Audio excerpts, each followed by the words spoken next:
Hi, everyone. Welcome to another episode of Version 1, a podcast where interesting people come to talk about their creative processes, imposter syndrome, inspiration, failures along the way, and much more. I'm your host, Waverly, and please follow the show on Instagram at Version 1 Podcast and subscribe to our Substack, version1podcast.substack.com.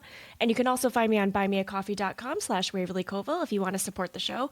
You can listen to this episode normally wherever you get your podcasts, or head over to YouTube to watch the video version and leave us a nice review. All right, everybody, I am here with my guest this week, author and coach Mike Seeley. Mike, welcome to the show. Thank you very much. It's great to be here. Yes, I am so excited that you are here this week because we have a very interesting and exciting and important topic to discuss. Could you please start with just introducing yourself to the audience, please? Sure. Yeah. Well, as you heard, my name is Mike Seeley. I am a coach, a trainer, an author as well, but I've also had a long career in the corporate world in a number of senior leadership positions. So, Lovely. When you were a child, what did you want to be when you grew up? Chef. You wanted to be what? A Deaf? chef. Oh, a chef. I was like, what? A chef? That's so cool. What got you interested in cooking? Probably with my mum, actually, because she taught me how to cook from a very young age. I enjoyed cooking.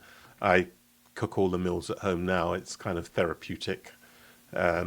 Especially, I used to do a lot of baking, but now I just mainly cook meals. So, yeah. That's awesome. I've actually been dying to have a chef on the show because I think cooking is so fun and creative. And it's something that I've recently had to learn just like as an adult, being on my own. And it's something that I really struggled with. But there's so much creativity and that goes along with it. So that's awesome that you were so interested in that. What you mentioned earlier that you used to work in corporate before launching your own company and becoming an author and a coach. What were you doing in corporate? Yeah, so in the corporate world, I started life as a field service engineer, but then I moved into management just after a couple of years, and I've been in senior leadership positions ever since. But I started my career at Hewlett-Packard Computers, and as I said, moved into management.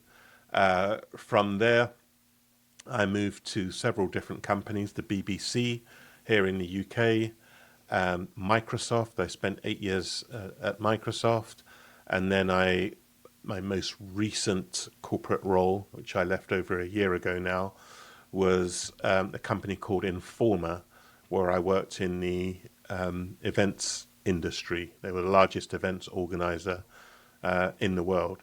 But the pattern that I've got with moving through those different companies is that it's been a different industry every time.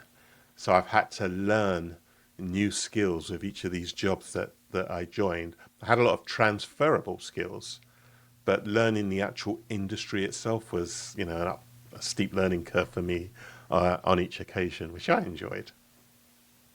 Yeah, absolutely. It sounds like you were very successful, you were learning a lot, doing a lot of different things.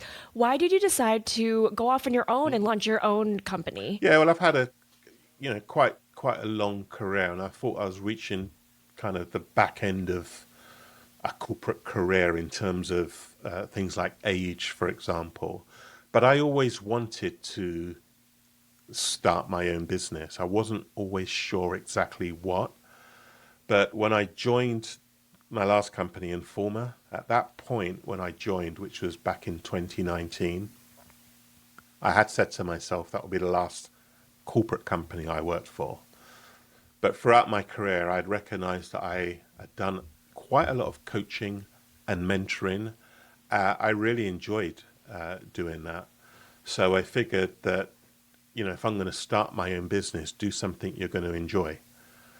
So I thought I would go into doing kind of coaching, training as well, a little bit of speaking.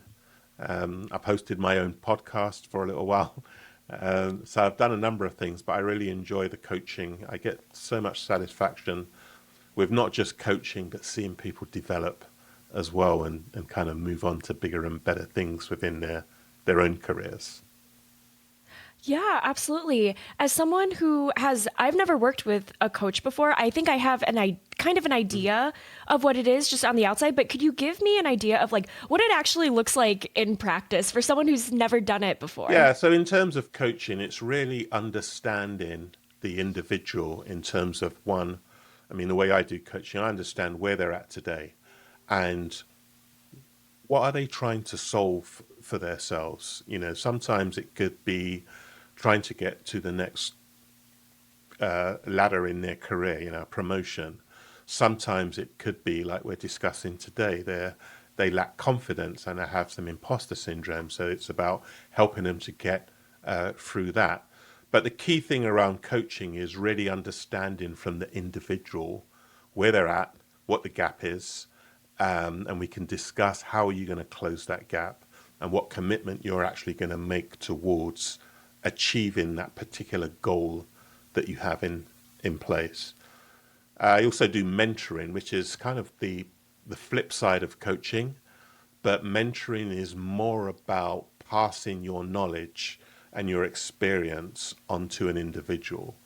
It could be that, you've already done the job that they're doing, or they want to move into management and you're an experienced manager. So you're, helping them to understand what skills they need to have and what they need to do to attain those skills.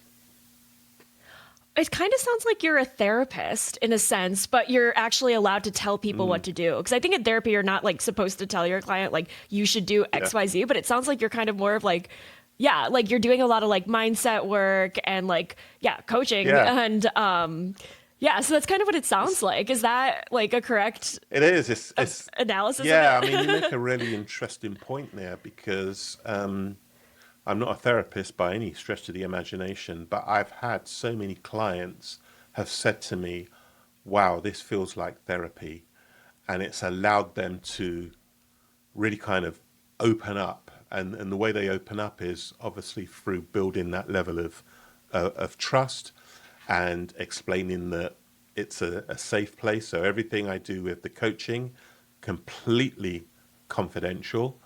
So it then allows the client to hopefully relax and be able to open up. And once they can begin to do that, it then allows me to be able to truly understand where I can help them, what the real need is. And sometimes they don't even know until you've talked it through and you've explained it and you've pointed out a few things. And it's like an aha moment for them because they didn't realize all of this time. So yeah, it is a bit like therapy. I enjoy it.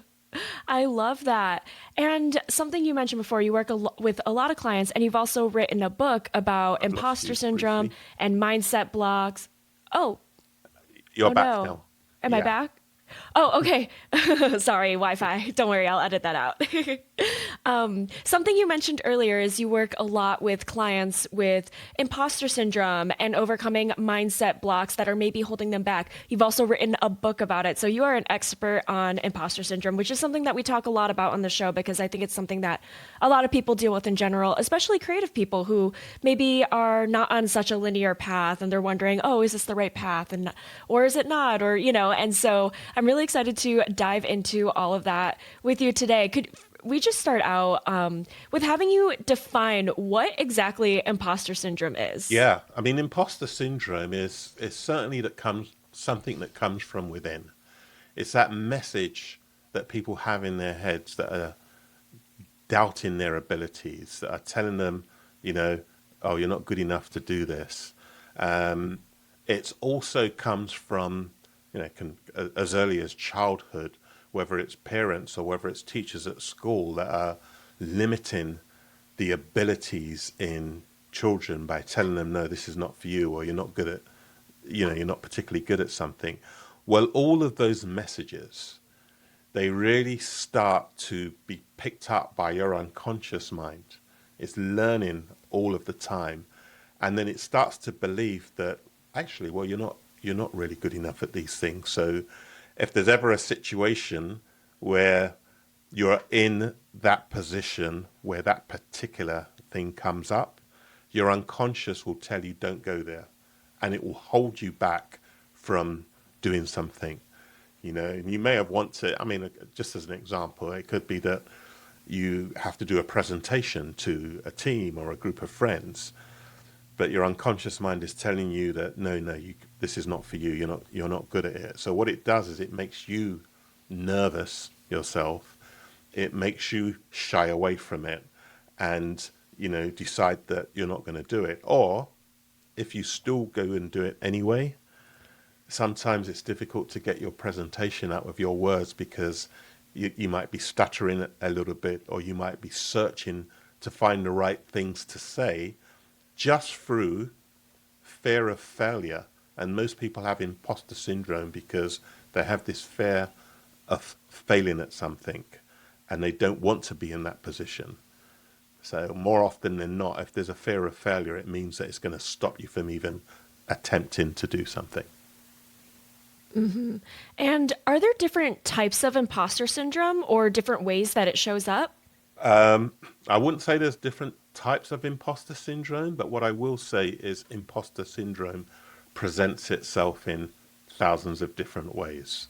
Of course it does. And it just depends on the situation, but it also depends on the individual in terms of, where they are. And what I mean by that is everybody has a comfort zone. Okay, everybody sits in a comfort zone, and that's a space where, they're relaxed and they're confident, and they're happy to talk about things and speak out. Now, the smaller that comfort zone is, the bigger the imposter syndrome is, the bigger the fear is, there's an increased lack of confidence. So as you start to broaden your comfort zone, you start to increase levels of confidence. But the thing about being in a comfort zone is the minute you step outside of that, everything becomes alien to you. That's when it's unfamiliar territory, and that's when you get really nervous. Now, the unfamiliar territory could be as simple as being in a different location where, you're not familiar with the streets or, even the culture or whatever it might be. And that in itself can make you nervous. So the key thing is, as I've mentioned, imposter syndrome presents itself in many different ways.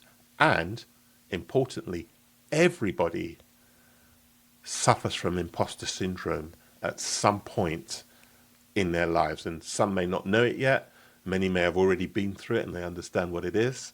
But everybody has imposter syndrome. Yeah, that's a really good reminder that everybody's dealing with it for sure.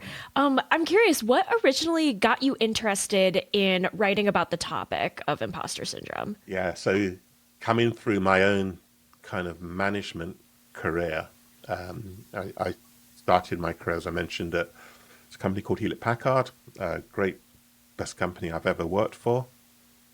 But I moved into management and then into senior management. And I was doing a great job, being recognized for it. I got selected to be put on what was an accelerated development program that they had for high performers.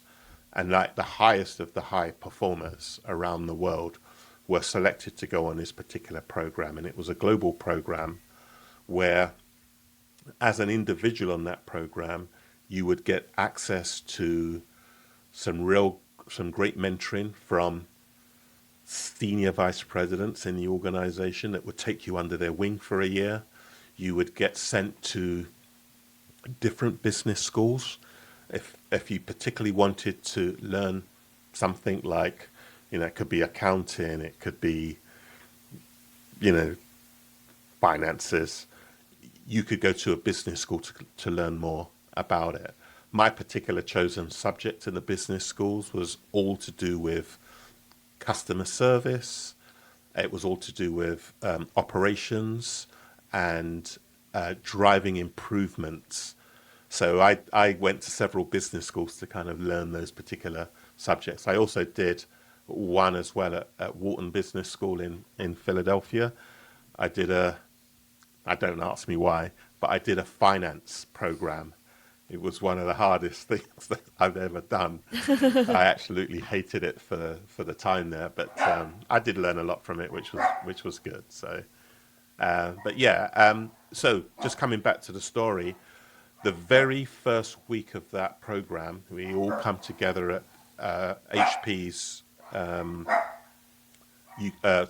global headquarters in Palo Alto. And on the very first day, you have kind of almost like a meet and greet session. There's a dinner that takes place. The group CEO and chairman of the company is there, and he has a few words. Anyway, at dinner, I happened to be sitting next to the group CEO, chairman, and president of the company, and that made me so nervous that I couldn't talk to him. I didn't know what to say to him apart from the small talk. But again, little voices in my head saying, Mike, don't say anything stupid. This is a big guy with big presence, and, he's running a $32 billion organization. And there's little me thinking, what can I say to somebody who's just, a clever, knowledgeable person who's running this kind of big organization? And I couldn't do it. I felt really bad. The butterflies, everything you can think about in imposter syndrome was happening to me. And I was really disappointed in myself, relieved to get back to the hotel, but really disappointed in myself. And it was really the first time, and it's not the first time I'd had imposter syndrome, but this was by far the biggest imposter syndrome moment. And I'd come back to the hotel and thought to myself, look, people sent me on this particular program because of my achievements, because of my performance and the things that I'd done. So why am I doubting myself? Because nobody in that particular room told me that I shouldn't be there or that I wasn't good enough. The only person that was doing that was me telling myself that. And I was suffering as a result. And I recognized that I could lose out on a lot of opportunities if I don't speak up in these environments and, demonstrate to people that, I'm somebody that's got huge potential. So I wanted to do something about it. Hence, obviously, many years later, I've written the book, but I did a lot of research and learning, some training in between to kind of improve my confidence and get myself to increase in that comfort zone I mentioned earlier on. So I feel a lot better. So I can go into meetings now. I can speak up, ask questions, regardless of who the most senior person is in the room. I challenge people, but I couldn't do that. I couldn't do that before, and I'm more comfortable doing it now. Not to say though that I've cured of imposter syndrome. That'll always be there somewhere in the distance, ready to pounce at a certain time. But it's now knowing, okay, when you feel that moment, what do you do about it and how do you cope with it? So I've got better control of it now. Yeah, absolutely. Thank you so much for sharing that story. I think that's something that so many people can relate to, myself included. I spent many years in corporate before going full-time freelance, and I remember having so much anxiety every time.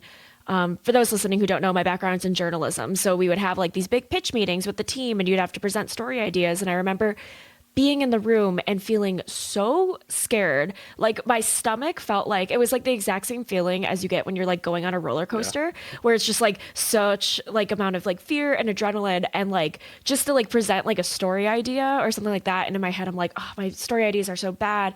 Everyone thinks I'm stupid, etc. And so and I a lot of times wouldn't speak up, or I wouldn't even like share an opinion, or if I was like forced to, I would say it like very meekly. And just going back to your point, I feel like imposter syndrome and that anxiety and that self-doubt cost me a lot of opportunities because I didn't present confidently. And so my ideas weren't picked maybe, or I didn't voice an opinion, or I didn't even voice an idea that could have been a great idea. And so, that's why I think this topic is so important. Could you also go over, thank you for sharing that story. Could you go over some other things that people miss out on if they let imposter syndrome get the best of them? Yeah. What do people not get? Yeah, I mean, they could miss out on promotions. if if we're talking about a corporate environment. If it's not a corporate environment, they may miss certain opportunities. Like if you've got a particular skill or a talent in something, it could be in acting, in drama, it could be in sport. If you've got that imposter syndrome where you don't think you're good enough, then you may not get the opportunity to perform, or to, be in the next upcoming production or to be on the team, so you miss out on those particular opportunities, but you can miss out on jobs. You can miss out on promotions if you're in a job. You can miss out on so much just by having that imposter syndrome moment. Yeah, absolutely. And people can miss out on hundreds of thousands of dollars over the course of their Of career course. because they're not speaking up. Yeah. And so that's why this is so important. So yeah, I'm glad we're talking about this so openly. And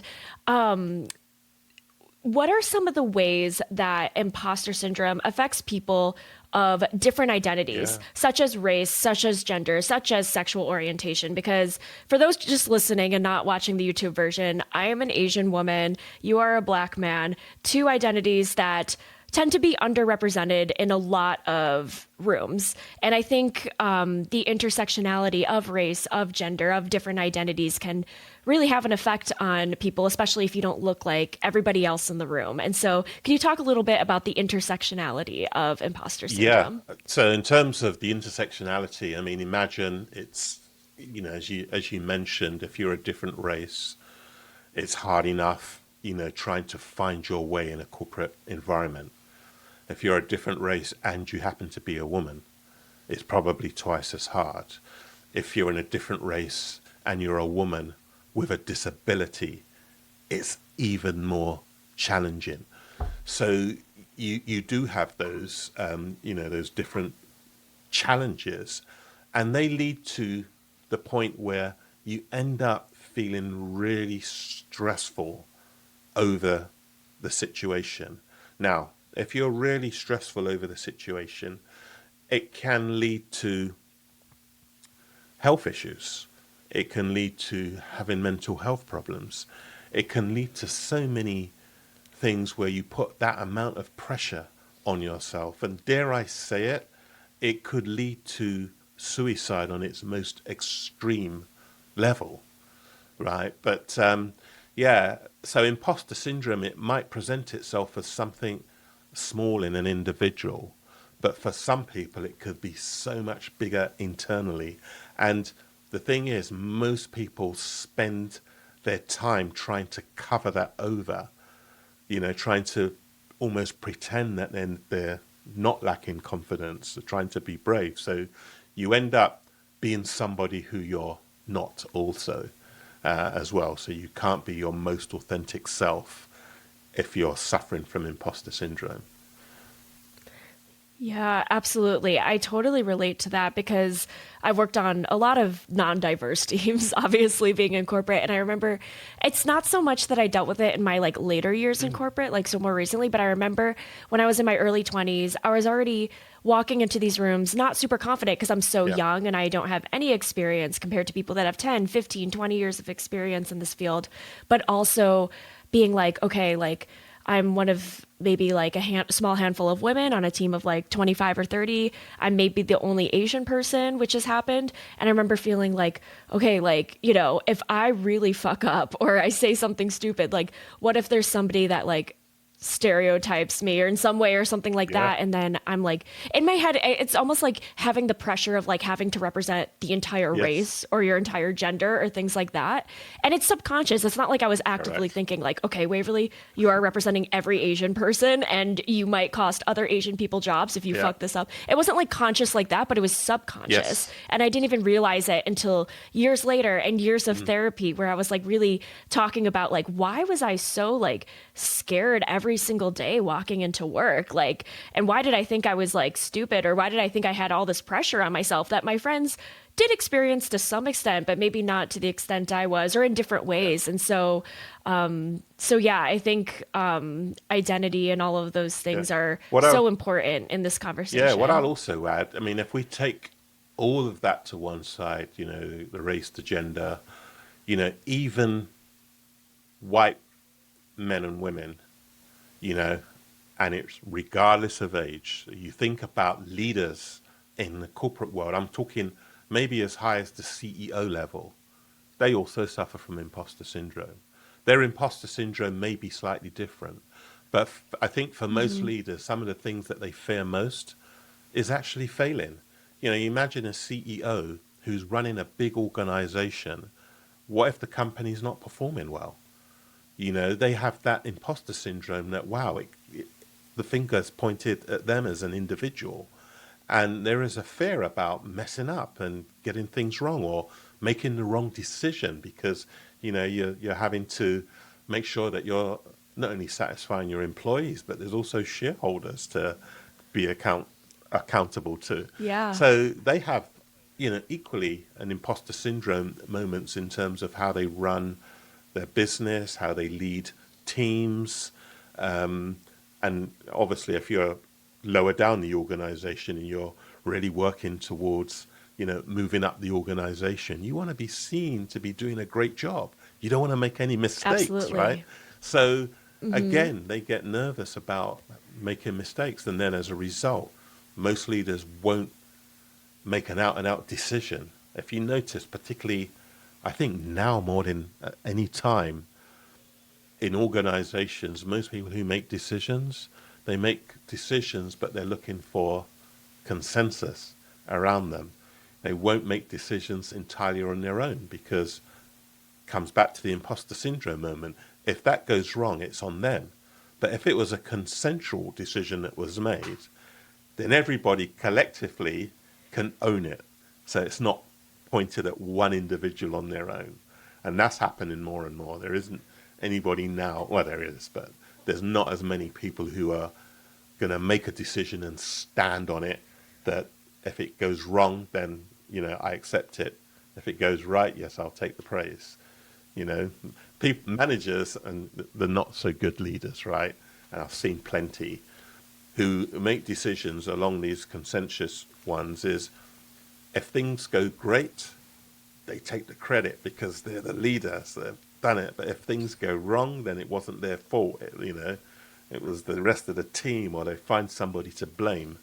And that's why I talk about inclusive leadership as well, because there's good leaders and bad leaders. But the imposter syndrome plays its part in all of that.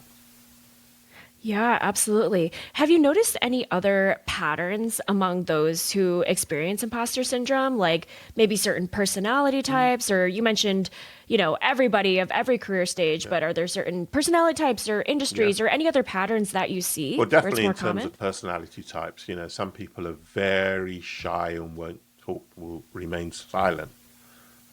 Equally, some people who have imposter syndrome might be the loudest in the room, and all they're doing is trying to prove that they know what they're saying. They might not necessarily be saying the right things, but they're trying to come across as confident so that other people might think, oh, well, that's a confident person. But they may be suffering inside. So you've got certainly different types of personalities. You've got different ways that people handle certain situations as well, and it, it's interesting, but the whole imposter syndrome gives so many different personalities. It impacts so many different people from different backgrounds and cultures and all. So everybody's a unique individual, and everybody deals with a situation in their own unique way. So imposter syndrome, there isn't kind of this blanket description of how somebody with imposter syndrome acts or looks. You just cannot tell. Yeah, absolutely. And if imposter syndrome affects people of every career level or every stage, why doesn't it go away once you accomplish the goal that you have, or you get the promotion, or you get the raise, or you get the, grant or Yeah, experience or whatever? Why doesn't it go away? because then new issues come into play, right? So imagine that you thought you've got a big promotion, all of a sudden you've got now a different set of responsibilities. You've got a different set of challenges. The question is, can I now meet those challenges? Can I actually make sure that having been promoted, someone's put trust in me and promoted me, can I now do the job, competently? So this, that it's almost like that comfort zone we spoke about. When you get promoted, you get pushed outside of that comfort zone. So you've got new things to deal with. You've got new challenges, sometimes new fears. So yeah, that's why it doesn't go away. You get more comfortable and more confident until you get pushed outside that comfort zone that you've created. So that's the reason why it doesn't ever go away. It might go away if if you're somebody who's been in the same role for a long time, you're doing a great job, you don't want to get promoted, you're just happy where you're at, then you may not experience imposter syndrome. But the minute you change, whatever that change looks like, and that change doesn't have to be a promotion. It could be, think about somebody who's been in work all of their lives and then they retire. Retirement could bring on a whole set of imposter syndrome situations as well. So that's why I'll say it doesn't change, because you always go into these new environments that you're not familiar with. So yeah. Yeah. Yeah, absolutely. And yeah, different life stages, different career stages. Yeah, your comfort zone changes, and maybe it expands, maybe it contracts. And yeah, it's really interesting you bring up retirement, because I never thought about it that way. Because I think we think about imposter syndrome as like people who are, kind of like, slowly going up the mountain, not coming down, if that makes sense. But now that you mention it, I never thought about it that way. But now that you mention it, my dad, when he was retiring, he had to retire during COVID, but I remember he was like very lost and confused, because like he had to retire from a company he worked at for 30 years. And he was like, what the fuck is this next chapter? So that's really interesting that you mentioned that, because I've never thought about that before. He's in a new environment, right? It's, he's been used to, working 9 to 5, Monday to Friday for 30 plus years. All of a sudden you're not having to do that. But then what are you going to be doing? And it's, it might not last for a long time. He might quickly find his feet and get into something that he really enjoys and think, oh, great, I can relax now. But it's just that initial first step of, right, now I'm retired. What next? Yeah, totally. Because you're no longer getting in a lot of ways, the validation of going into the office every day and doing a good job. And you're like, who am I without this? Like, I have like a similar experience. Obviously, I'm not retired, but I quit a job that I was miserable at without a second job lined up, which is something that like everybody tells you not to do. But I was so miserable for a lot of reasons. And I eventually got to the point where I was like, I have to quit this job. It is like, I can feel it killing me, and I'm way too young to be this stressed out. And, but after I quit, I was like, okay, who the fuck am I? Because I could go any direction. I could stay in journalism. I could leave journalism. Like, I had no idea what I was going to do next. And that time was so scary, but it was so exciting as well. Yeah. And this is why. And so quitting is a positive thing, right? People tell you don't quit. But quitting is brave. Quitting is positive. You may not know what your next step was at that particular time, but if you think about imposter syndrome, you took a big step, big decision, which a lot of people wouldn't do because they have imposter syndrome of quitting.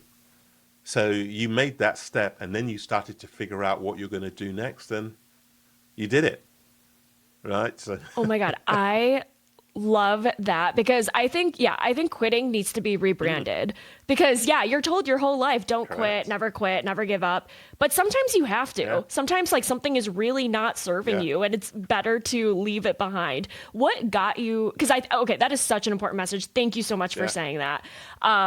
Because I think some people need to hear that. But I'm curious, like, how did you learn that lesson yourself? Because I think there's a lot of people that still haven't learned that, and they're still attached to something that maybe isn't serving them. So how did you learn that yourself? And also, how do you know if you're in one of those tricky situations? Okay, like you got to persevere, you got to keep Yeah. going, like you're just kind of in a messy part, or no, it's time to give this up. How does one know? It's so confusing. Well, it's difficult to explain, but when you're in a toxic environment, for example, or an environment that really frustrates you. What is keeping you there is maybe financial security might be holding you there, because of, if I leave now, will I get another job? I've got bills to pay and I've got, mortgage, whatever it is. Those are the things that kind of keep you rooted, because taking that leap may obviously change your circumstances. Now, what you also have to think about is what is right for you from a positive mental situation, a health situation and well-being scenario. So you've got to make those decisions, and it is tough, and I think anybody that is in a toxic environment, whether it's work environment, whether it's a relationship environment, it's a tough decision to make. But if you can make it and push through it, you realize after a while you may go through some pain or some challenges, but there's always light at the end of the tunnel. You may find a space that you can look back and think, oh, wow, why didn't I not do this a long time ago? Now, my situation was very similar. I wanted to start my business a long time ago, but I was in that comfort zone, that zone of complacency where I was getting a good salary and, was being able to go on holiday and, do all kinds of things. And it's like I had to sit down because I kept thinking about it, but not pulling the trigger and doing it. I had to sit down and kind of weigh things up. Do I really want to stay in this job? Not be completely happy with, and I enjoyed the job, but sometimes it's the people you work for, right? Do I really want to work in this toxic environment for the next 2, 3, 4 years? And I decided, no, I don't. And I realized, wow, it's time now. Whatever that's going to look like, it's time to jump and figure out, and sometimes you need to make that leap, because when you make that leap, rather than plan things, some people like plan it all first and then they will do it, which is fine if you can do that. You can't always do that. But, like you make that jump, and what happens internally, then your everything inside you will push you to do what's right for you to get to where you want to get to. So it drives you into a level of action, and hopefully a level of positivity that I've got to get this right. I've got to be determined, and you don't give up. You keep pushing forward. And, that's what happens when you realize that, wow, if you can get through imposter syndrome, anything is possible. Yeah, absolutely. What advice or tools or exercises or, yeah, just recommendations do you have for somebody in that position who's maybe dealing with imposter syndrome, Yeah. doesn't know if they're on the right path or if they should take this leap or take the other leap like Yeah. what advice or Well, tools do you have? there's a few different things. I mean, if you're in a certain situation, you've got to weigh up the pros and the cons. So I'd say, sit down and make that list. You know, what's positive about being where I am today? And, you may find that there are things that there, if it's in a job that you don't like, it could be, well, I get a salary every month. You know, it could be I get benefits, medical benefits and all of that. But then you put the consequences side, well, I hate it here. It's not making me feel good. I get really kind of frustrated and pent up about, put all of those things down, how it's making you actually feel. And then you'll look at both and think, right, well, what is going to be the right thing for me to do? In some situations, it might be to stay where you are. I don't know. But in other situations, it might be, wow, this is outweighing so much that I need to go, you know. But again, the imposter syndrome thing, it acts differently. I mean, if you talk about somebody, for example, who's scared to talk in meetings or present, I think the other thing that you can do as an exercise is think about all the things that you've achieved, right? And write them down and look back at them. And then you think to yourself, well, I can achieve things. So why am I too scared to do this? I've achieved things in the past and I've got a historical record of my achievements, so that could, push you on to, to break through that. But other things as well is practice. If you're talking about a presentation, know the subject, learn it. And then if you got that presentation written up, practice it in front of people that you're comfortable with or in front of the mirror and go over it several times over and over until you know it inside out, that regardless of who's in that room, when you're doing the presentation, you know what you're going to talk about. Any questions come along, you know how you're going to answer them. And that in itself just increases that level of confidence for you. So, yeah, there's a couple of examples. Yeah, one of the others I would say as well is give yourself positive affirmations. Whether you kind of write things down and stick them on your book, stick them on the fridge, so that you're seeing these positive messages everywhere you look, because your unconscious, which we spoke about earlier on, will really start to pick up on it and believe it, and then start telling you that yes, you are good, rather than telling you that you're not good. So you're retraining your unconscious mind. And I think one of the things that I'd not mentioned is everything that you do every single day, 95% of that comes from your unconscious mind, whether you realize it or not, right? So what you've got to do is start to kind of train that unconscious mind by giving it those positive affirmations, and then you start to build your own levels of confidence up. Yeah, could you go more into the importance of the unconscious mind, and also Yeah. how does one get in touch with it? Like you mentioned leaving positive notes everywhere, so Mm. you're seeing things, but like if it's unconscious, like how does one Yeah. get in there, you know? Yeah. I mean, obviously, you do have to try and become aware of those particular things. Sometimes it's a coach that can help you, you know, become more aware of your unconscious mind. A lot of it, we spoke earlier on, right, that your unconscious starts learning from the things that you're told at childhood, the things that, you know, you can do or you can't do, right? What your unconscious mind is doing, and there is a positive benefit to your unconscious mind because it's there to protect you.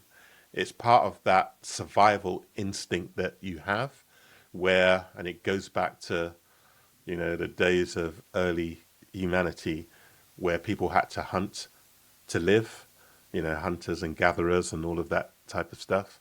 Well, it goes back to the time where if you had to hunt for food, if you came across a lion, for example, your unconscious mind might tell you to run. This is the fight or flight scenario that you often hear about: fight, freeze, flight.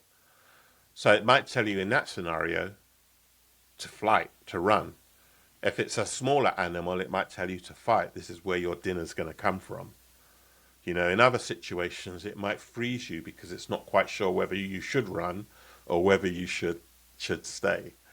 Now, that unconscious mind is doing that with you every single day. If you're about to cross a road and you see a car coming at full speed, that's going to kick in and take over very quickly without you even realizing it. So it's either going to make you stay where you are so you're not crossing the road, or it's going to make you run across the road and get to the other side because it's probably going to tell you can make it, right? Sometimes, and this happened to me when I was a kid actually, I saw a car coming down at real speed on a bend, and I was right at that bend, and I wasn't sure if it was going to come at me or whether it was going to turn at the last moment. I froze. I couldn't move. And then, of course, it obviously turned off and went away. But I realized that was the fight, flight, freeze scenario. That wasn't me in control. That was my unconscious taking over. So your unconscious mind, practically runs you, every day. So what you've got to do over a period of time is just become familiar with the things that you have done or not done. If you was in a presentation and you got scared, right? Start to investigate that. What made me scared? Why was I nervous? Why was I, really kind of shaking, or why did I have butterflies? And try and think about, well, what was it that caused that particular experience? And then start to think, right, if that comes up again, what can I do differently? Right? Because that's you becoming aware of the unconscious piece, and then it's you starting to retrain it over a period of time. So that's what you can do. It's about trying to become more aware. And you're right, not everybody is aware, and sometimes you need somebody else to point that out to you. I've coached somebody, and one of the things we spoke about was how many hours that person was working each day. And we were talking about that, and I spoke about, well, what's your work-life balance look like? And it's, I don't get to see family as often because I'm always working. And when I actually pointed out, well, what's more important to you? Is it about the work or is it family? And they stood back and thought, oh my God, I'm missing out on spending quality time with family. But I had to make them aware of that, because they're kind of in this pattern of doing things every day, working without thinking. You're on this real kind of rat race, right? It took them a while to realize, and then they stood back and thought, I've got to do something about this. But that's only because they were made aware. That's what their unconscious had been doing to them all the time. So yeah, I hope that answers that question. Yeah, absolutely. I think that's great advice of trying to bring things to the forefront and noticing patterns. And another thing you had mentioned earlier was, looking back on all the things that got you to whatever place you're in, and that helping build your confidence. A quote that reminded me of what you were talking about that's really helped me in my life is, you didn't come this far just to come this far. Like you didn't do everything leading up to wherever you are only to get this far, And so that's a quote that I really love. And another piece of advice a lot of people give when it comes to self-confidence and things like that is the phrase, fake it till you make it. I was wondering, do you have like opinions on these, like on that phrase? Because that's something that I think is often used, Yeah. in these sorts of I've, conversations. I obviously I've heard that a lot. I don't like it because I think that faking it could lead to worse consequences over a period of time. What I would say is, if there's something that you're not good at, instead of faking it, own up to it. If you're in a job and you're not so good at doing one particular thing, just say, look, I'm not great at doing this yet. I'm learning as I go along. And maybe you have people around you that can help you, build that level of confidence. But if you think about it, if you fake it and if you pretend that you know how to do something, it could lead to huge consequences. You could make a significant mistake, that might cost you your job, or it might cost the company, a loss in some way. So I would always say, don't try and fake it, but own up to what you know versus what you don't know, and being positive what you don't know yet, right? Because you've got to think about being a constant learner. Continuous learning is one of the keys to improving imposter syndrome. We spoke earlier on about your unconscious mind, right? So your unconscious mind is almost holding you down in a level of slavery. It's stopping you from doing things. It's preventing you from being who you really want to be, right? And now I don't know whether you've heard this. It's a famous phrase. It's in a song. It's in a song by Bob Marley. You know who Bob Marley is, right? Yeah. Right. Well, Bob Marley. Yes, of course I do. Good. Everybody should do. But Bob Marley sang a song called Redemption Song. And, if you listen to Bob Marley's songs, he uses a lot of quotes from great speakers, or, so Marcus Garvey, was he was kind of one of these people who kind of protested about unfairness. He was an activist. He was all of those things way back in the early 20th century. Now, one of his speeches, he turned around and said, emancipate yourself from mental slavery, right? So that's the conscious mind, mental slavery. That's you're doing it to yourself. But he's saying you have to free yourself from that. And he says, none but ourselves can free our minds. And Bob Marley has got those words in a song. The name of the song is called Redemption Song. But he's got those words in there, and it's all about actually telling you as an individual everything that where you get stuck or where you think, things are unfair. You've got to look to yourself first. You've got to make sure that you can free your mind from mental slavery. So you got to start with the person in the mirror, basically, is what I'm saying, and look at what you can be doing different, how you can be improving yourself. And that's why I talk about continuous learning and things like that. Yeah, absolutely. I love that. Through this show, I ask pretty much all my guests what their experiences are with it. And a couple of my guests have talked about the positives of imposter syndrome. So, in other words, like they are experiencing it, they're experiencing feelings of self doubt, but they use it to their advantage in a way to motivate them or to help give them like something to prove to themselves. Like, I can do this. What is your opinion on that? Yeah. Like, kind of using imposter syndrome and instead of trying to cure the right word? Like, cure it or heal it Yeah. or whatever, instead living with it and using it Yeah. positively. What's your No, opinion on I that? agree on that. That is that's a good habit to have, because what you're doing is you are challenging your self-doubt. You've got a self-doubt that says, I'm not good enough. Now you're saying to yourself, no, I know I'm good enough and I'm going to prove it. Right. So, yeah, I think that's exactly what people should be doing is challenging themselves constantly to do better. And of course, it comes with practice, training, knowledge, whatever it takes to kind of improve yourself.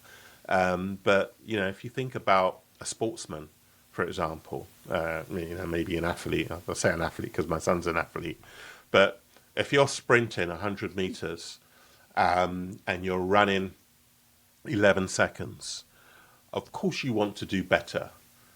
Now, your body might be limiting you to 11 seconds, but you've got to say to yourself, right, I want to be able to run 10:8 or 10:6. Right, it's only a few hundredths of a second that crumbs. It's a big difference. But then you've got to think about, well, what actions can I take to prove that I can do that? And it could be as simple as maybe I train a little bit harder each day. Maybe I rest a little bit longer. Maybe I make sure that I eat the right things at the right times, and you start to then build a plan of action about how you're trying to get to that particular goal by doing these little incremental steps that are going to make you better each time. So that's how you start to then overcome your self-doubt and your self-limiting beliefs that, there is a limit on everything that you can do. You want to be able to push through that. So yeah, challenge yourself is the key thing. I love that. Mike, this has been amazing and so informative. Are you ready to move into the lightning round? I can try. Yeah, let's go for it. Let's do it. Okay. What is something new that you've tried lately? Oh, wow. I love food. I'm a real kind of foodie. Um, so I'll always try anything once. I can't think of anything I've tried lately, but if there's something I've never tried before, I will try it. Like when I'm going on holiday in a different country, a different culture, I'll try something that might look alien to me. It might look strange, but I will try it. Now, one of two things are going to happen, right? I'm either going to like it or I'm not going to like it. And if I do like it, I'll try it again sometime in the future. If I don't like it, I may never try it again. So, I love that. I need to learn from you because you seem like a very adventurous eater, and Oh, I love I my am food. not. I'm super, super picky. So I need to learn from you and be more Oh, adventurous when it comes to trying yeah, new you should. food. You should do. Obviously be aware of if you've got any allergies of anything, but if you haven't, be Yeah. willing to try different things. You just never know. Your taste buds may just explode and light you up, and all of a sudden, you can add another dish to your favorite foods. So absolutely, you should. Yeah. Yeah. Sorry. What is something that you've tried that, like a food that you've tried that surprised you? In a good way or a bad way? Either. You're welcome to give any answer. Okay. I have tried frog's legs in France on two occasions, right? Because the first time I tried it, didn't like it. Mind you, I said if I don't like it, I won't do it again. But I thought I'll try it again because people kept telling me they're great. I tried it a second time, and it was no different. So I didn't like it at all. Not for you. Not for me at all. But I guess in terms of something positive, and I'm going back kind of many years. I like risotto.